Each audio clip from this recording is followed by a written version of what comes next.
You've tuned into Lummi Nation News. My name is Henry Hilaire. We have a great show for you today. We talk with Chairman Tim Ballew II. We also shoot the breeze with some of our elders. And we have some updates that are going on in the Lummi Nation. I'm joined here today by Chairman Tim Ballew II, here to talk with us about various topics. How are you doing today, Tim? Hey Henry, doing good. Always a good time when you guys stop by. Oh, excellent. And it's always a good time to talk with you. So, let's start out with the Maria Cantwell visit. How did that go? Yeah, so it's been about a month since we got a chance to do an interview, I know. And the day after, Mother's Day weekend, Senator Maria Cantwell came out to Lummi.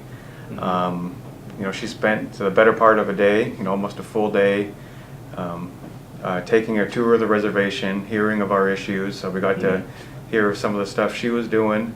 Overall, it was a good visit. We got to go down to the Stomach grounds, to the Slahal tournament at the community building. She toured the schools, the youth academy, the new Head Start and daycare, the new admin facility. She went to the Northwest Indian College, and we got to have a real good discussion about most of all the concerns that we have that she can help with. Everything from treaty right protection, our Cherry Point concerns. The college got to talk to her about the funding for students at the college. We talked about land restoration, stuff that we have going on with the Cobell buyback program, our application that was approved of, not too long after her visit. Our fetus trust issues. There was a lot of things we covered, and I think that there was a real good dialogue, and we set up an action plan with her that we can actually get some results from Congress. I think it was a good meeting. Right. And also, it's really good whenever one of our trust partners comes out and actually does a site visit, is on the ground, and I think she has a better understanding of our needs now that she came out and visit. And I think that she hasn't been out here since 2000 when she beat Slade Gordon with our help. So, nice. About 14 years later, she came back, and I think that's a good thing for all of us. Ah, yes. It must have been a very positive visit, because I heard that she recently wrote a letter against the coal train. Yeah, that probably no coincidence, that part of our discussion that we had with her. She understands the importance of protecting not just the site up at Huachiacan, but also the waterways and the shipping traffic impacts that'll come from that proposed project. Right. So yeah, that was a good thing for her to do. Yeah. So while we're on the topic of the Cobell program, I hear we were recently approved for the buyback. Yeah, the Lummi Nation was one of a few tribal communities that was selected for the Cobell buyback, which in short means that any Lummi tribal members who have an interest in fractionated land that's undivided now have the opportunity to discuss with the Department of Interior if they're interested in finding some sort of settlement or selling their interest to what they would sell it to the Department of Interior, but then it would be transferred to the tribe. And the application that we submitted mainly focused on properties that are in wetlands and that would go back to the Wetland Mitigation Bank. Okay. But it's really open to any fractionated, undivided property on the tribe. There's still about 2 weeks to a month's work that we have to do with the Department of Interior. Actually, the Department of Office of Special Trustee is where it is too. But those two we have to work with before we can start doing outreach. So probably within the next 2 to 4 weeks, the folks from planning will be announcing the whole program, and we encourage any tribal members who are interested in more information contacting the realty office at the planning department to get more information on the Cobell Buyback Program. Okay. And well, real quick, while we mentioned the Wetland Mitigation Bank, the Lummi Nation and Natural Resource Department is up for award from the Harvard School of Economics for the Wetland Mitigation Project. So that's always a good thing to hear some of our acknowledgments that we get throughout the nation, and that's a pretty prestigious award. And Oh, yes. just want to give a big haishka to the Natural Resource Department for the good work they do. Very cool, very cool. So, excuse me. I hear you recently had a meeting with the governor about the Econ Summit. Yeah, at the Economic Summit, Lummi was in the room with about 20 other tribes. We met with the governor on, he called a special meeting for Economic Summit. Typically a lot of the economic stuff that we work with the state is limited around the current compacts that we have for either fuel, alcohol, tobacco, or gaming. We did focus a little bit on that, but we wanted to talk about expanding our economies, our tribal economies, anything from more infrastructure relating to broadband, or increasing our tax base that would help generate the revenues that help us deliver the services, social services, as well as protecting our treaty rights through natural resource enhancement, all that stuff that we need to carry out the services of the people. We need resources to do that, and we need the ability to expand our economy, both to provide jobs and also provide the resources for the government.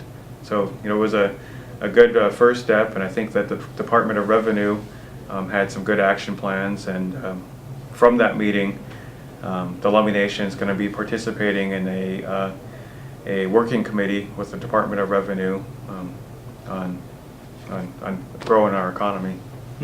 Excellent. So, speaking of a gathering of tribal nations, how did the AT&I Midyear meeting go? Yeah, so the first, I think the second week of May, there was the AT&I Midyear Convention. Myself and a few other council members went down, and some staff members, and a big part of our focus from the Lummi Nation at AT&I was working on advocating for the sockeye disaster that was submitted by NOAA in January of this year. We're trying to get tribal support to advocate in Washington, D.C. with the CGS budget committee to actually put that $4.1 million allocation towards the Fraser River sockeye disaster.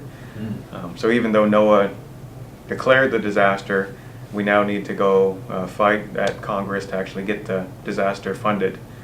So we're working with the local tribes to get that funding in the federal budget so that it can come back to the 8 sockeye tribes of Washington, as well as Washington State.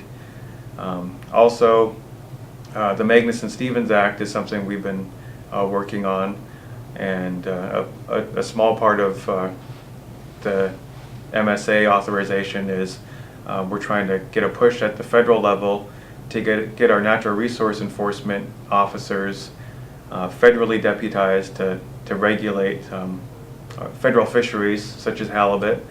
And so that's part of the language we're trying to put in the MSA reauthorization. So that was discussed at AT&I too. Awesome. Yeah. So back to the meeting with Governor Inslee. I hear you guys also talked about the natural resource enforcement. Yeah, so at the federal level, we're working on the MSA, Magnuson-Stevens reauthorization.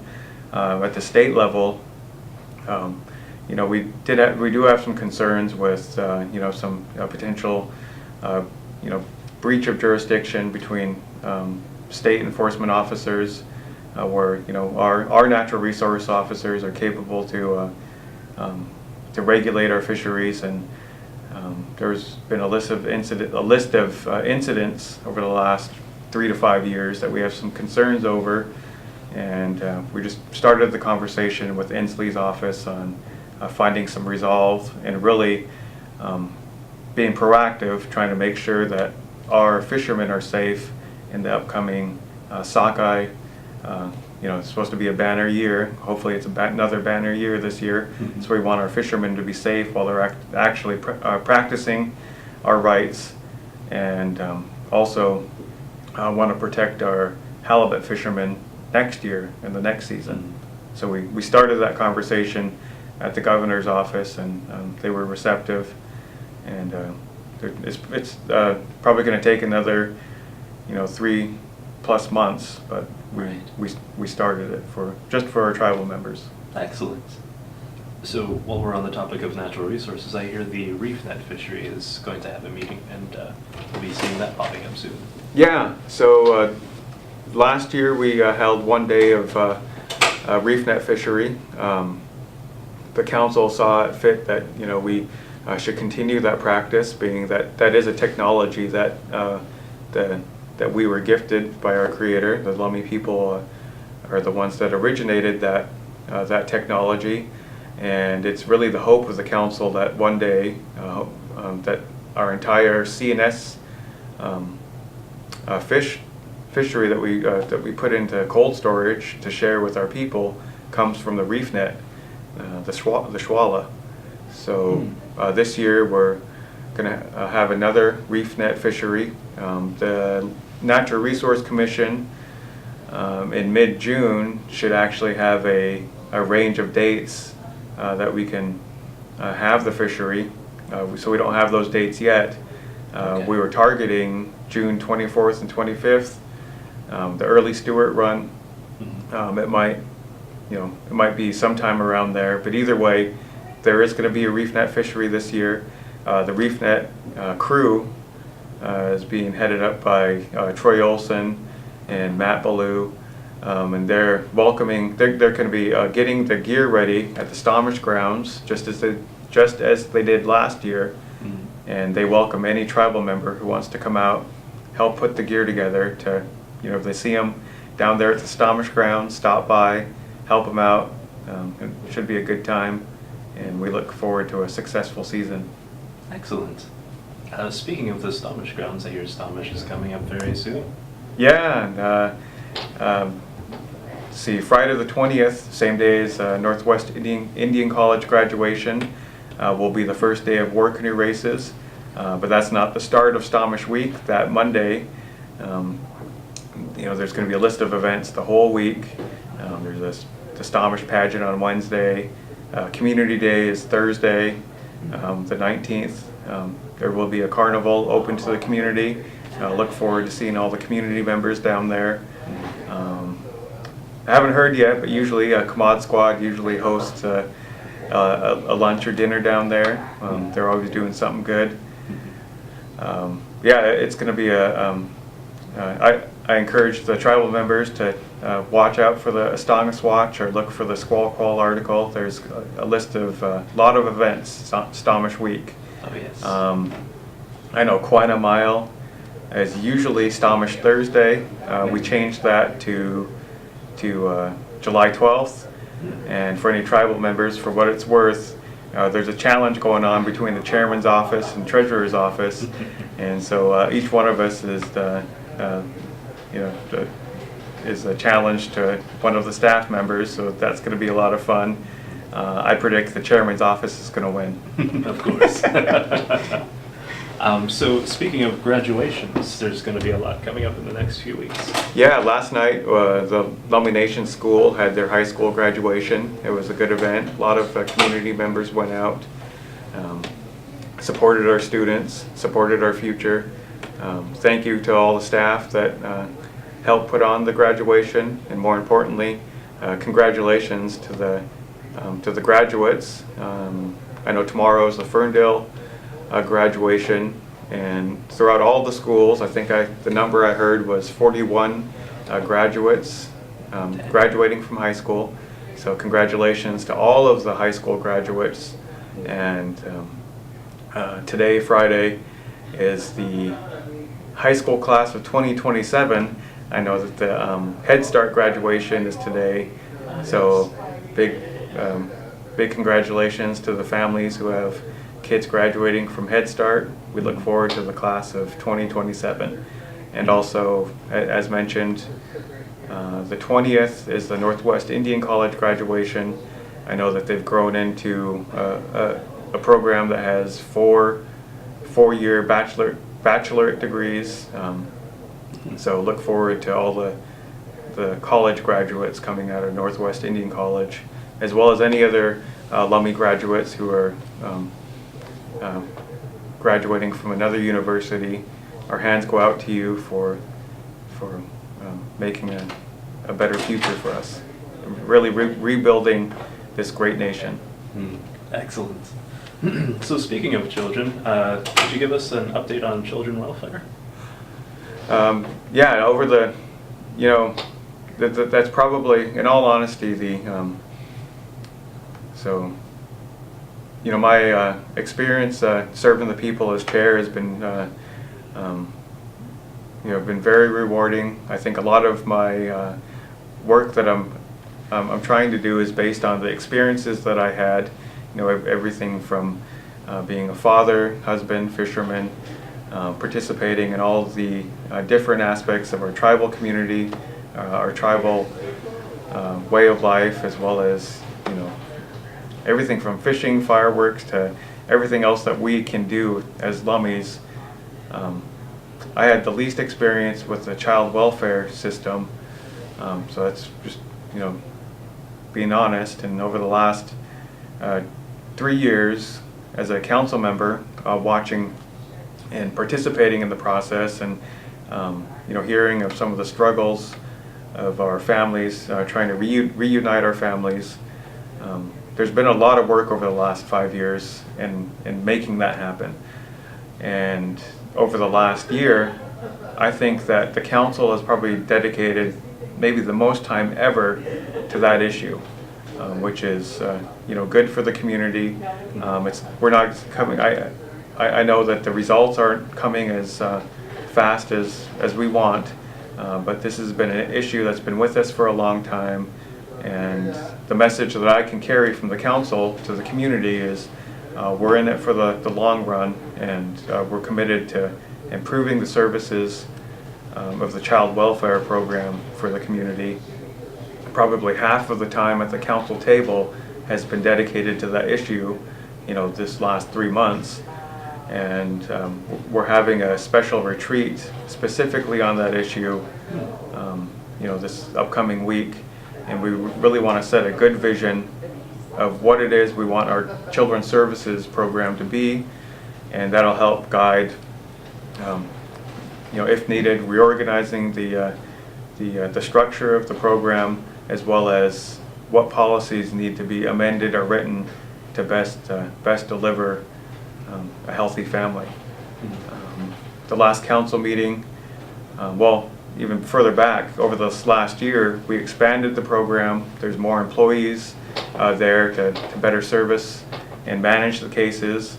And at the last council meeting, we gave the direction to the administration to hire a director to oversee the whole program and really give leadership to carry out our vision.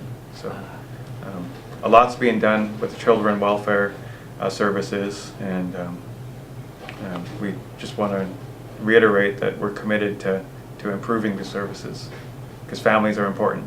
Families are how we pass on our values and way of life, and that's our goal. Most definitely.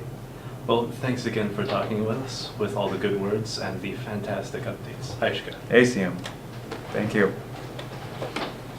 Cool. I'm here with my grandma, Shirley Bob. Hi, Elsa. Hi, Elsa. The Bob family is in honor of our mother and our father. We have a scholarship that we donate to the scholarship fund, and at least 2 or 3 students get to have a little bit money from what we have. First year we had $1,500 for 2 students. This year we wanted to do 3 students, $1,000 a piece, you know, to put it out there. So just trying to help out in honor of my dad, because he was really strong on education. Yeah. You know, get your education. My mother too. Proud of all our kids that graduate from high school in Ferndale and Bellingham and wherever they're at. Mm-hmm. You know, that they'll all succeed in whatever they're doing. Just set a goal for themselves. Day by day, set a goal that they'll become somebody. Yeah. Paint that picture. Paint that picture on the wall. You know, a lot of our children that are growing up, we all have our culture. Mm-hmm. Talk about culture. When you wake up in the morning, you wake up to culture.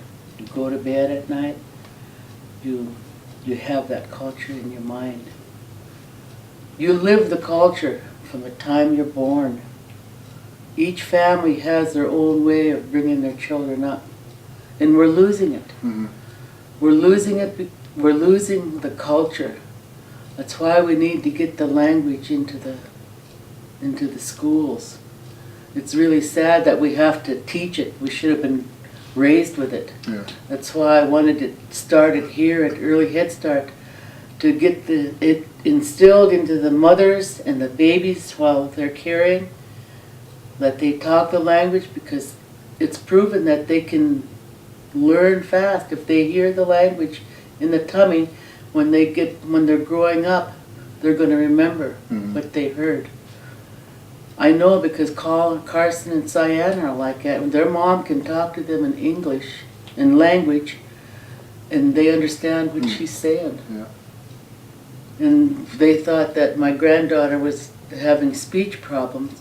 It wasn't that. Yeah. The mom was talking to her in language, and she didn't really understand the English words. Yeah, that was her first language. It was her first language, was the Lummi, because Sunshine talked to her in language. Yeah.